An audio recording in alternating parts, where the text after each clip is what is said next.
boy, this is finna get real, y'all. Y'all can see by the title. We got to crank that old truck up, y'all. This is finna get you might want to watch this one all the way through. And I have to be careful what I say because this is a very serious topic. But man, oh man, it's not a coincidence and we are not surprised.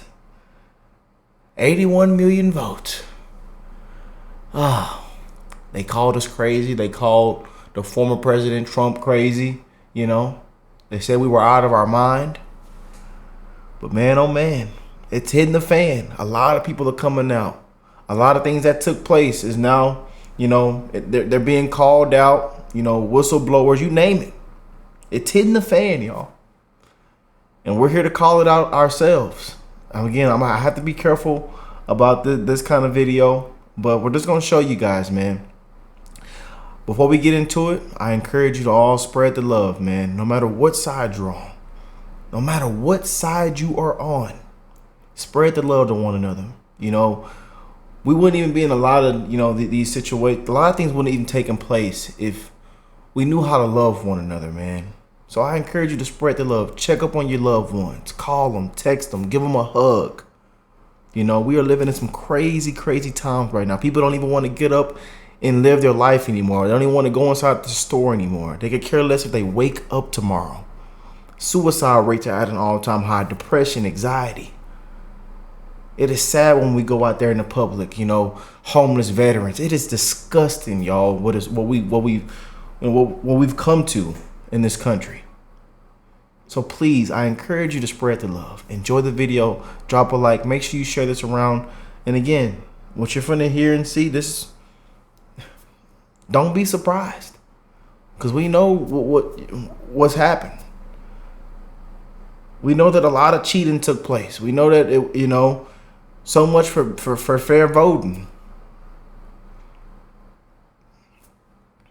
Let's jump straight in, y'all. I love y'all. God bless all you beautiful people around the world. Remember to spread the love, man. If y'all don't get anything from this video, at least remember to spread the love. Enjoy the show, man. Yeah, I was ready, they didn't have my back. They were petty, I stayed in my bed. On that petty, I brought it right back. Oh man, y'all see it. Let's jump straight in. God bless all my beautiful people around the world, my brothers and sisters, my beautiful patriots, beautiful people. I love y'all, man. And again, I know most of y'all are not surprised of what you're about to hear. And again, a lot of things are hitting the fan. As I told y'all, a lot of things are going to be hitting the fan, and people are going to be coming out, speaking out. And again, we know what took place, man. We know there was a lot of things that happened that shouldn't have happened. What y'all say? 45, 46, 47. But, you know, it is what it is. We're here to call it out. So make sure y'all share this video around, man. Let's jump straight in. I will leave the original link in the description box down below. Let's jump in. When they sent to jail after she was videotaped. Uh-oh. In a surprising turn of events, the former mayor of San Luis pled guilty to ballot fraud and was subsequently sent to jail after she was videotaped illegally collecting and filling out ballots right there outside a polling location during the 2020 election cycle. But this story has a bit of a twist, because even more surprising than the former mayor going to jail for ballot fraud is what happened to the political careers of the several women who were implicated in this San Luis ballot fraud operation. And so let's go through it together. To start with, this woman right here is Miss Guillermina Fuentes. She used to be the mayor of a town right there on the U.S.-Mexico border called San Luis. It's located in Yuma County, Arizona. And according to this report that you can see up on your screen, it was written by the State Attorney General's office. What happened was that an investigation was opened into Miss Fuentes after someone happened to record a video of her collecting as well as filling out ballots at a table right outside of a polling place during the 2020 municipal primary elections. Now, for your reference, this video was taken by Mr. Gary Garcia Snyder, who was at that time a Republican candidate running for city council. And when he was sitting in his car and he saw what was happening at the polling site, he took out his phone and recorded the entire thing. I'll play for you a small part of that video. Now, this video doesn't actually have any audio to it, and so as you're watching it, I'll read to you the report from the Attorney General's office, which describes what's taking place. Quote, A group of subjects, led by Guillermina Fuentes, were seen on video manning a table and appearing to be supporting particular candidates. A female identified as Alma Juarez approached the table and made contact with a second female identified as Guillermina Fuentes. Fuentes is ultimately observed taking a ballot from Juarez. In the video, it is clear that the ballot envelope was unsealed. Fuentes was observed to pick up a pen or a pencil and write on the ballot envelope. She then pulls the ballot out of the envelope and makes 3 marks consistent with the filling in of spaces on a ballot to make a candidate selection. Fuentes put the ballot back in the envelope and sealed it. She then retrieved several more ballot envelopes from a folder on the table and handed them to Juarez. Juarez then walked toward the polling location. Investigators also mentioned in their report that Ms. Fuentes was using her position within the San Luis community to persuade local voters to allow either her or her acquaintances to deposit ballots on their behalf. And just in case you're wondering, within the state of Arizona, this practice is indeed illegal because according to Arizona's anti-ballot harvesting law, it is a felony for anyone to turn in the early ballots of other people unless those other people happen to be family members, household members, or caregivers. Outside of these 3 exceptions, ballot harvesting is outright illegal. And so, after this video emerged and the subsequent investigation was conducted and completed, Ms. Fuentes, alongside her associate, Ms. Alma Juarez, the other woman in that videotape, both of them were charged with 1 count each of ballot abuse, a charge that I should mention both women wound up pleading guilty to. And eventually, the women were handed down their punishments. Ms. Guillermina Fuentes was sentenced to 30 days in jail, as well as 2 years of supervised probation, while her accomplice, Ms. Alma Juarez, was given no jail time and only sentenced to 1 year of probation. And again, some of y'all might have heard this, but I know there's tons of people on the channel that don't even know, these things took place. And that's one reason why we're making this video today, you guys. We want everybody to see that we're not crazy, that we're not losing our mind, And then there be comments that y'all just can't accept it, huh? Y'all just can't accept it.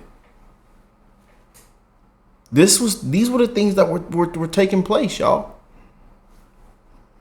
Comment down below how you feel about this. Comment down below. I would love to see some beautiful comments. I know we're gonna get love and hate in the comments, but again, I love y'all, man, and I am unbothered. Out of all the threats that and negative emails and comments I receive every single day, every hour, I am unbothered.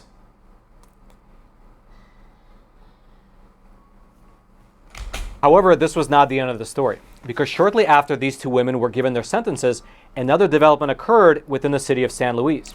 The Arizona Attorney General's office, they made an announcement saying that another pair of women were also indicted in a Yuma County ballot harvesting scheme.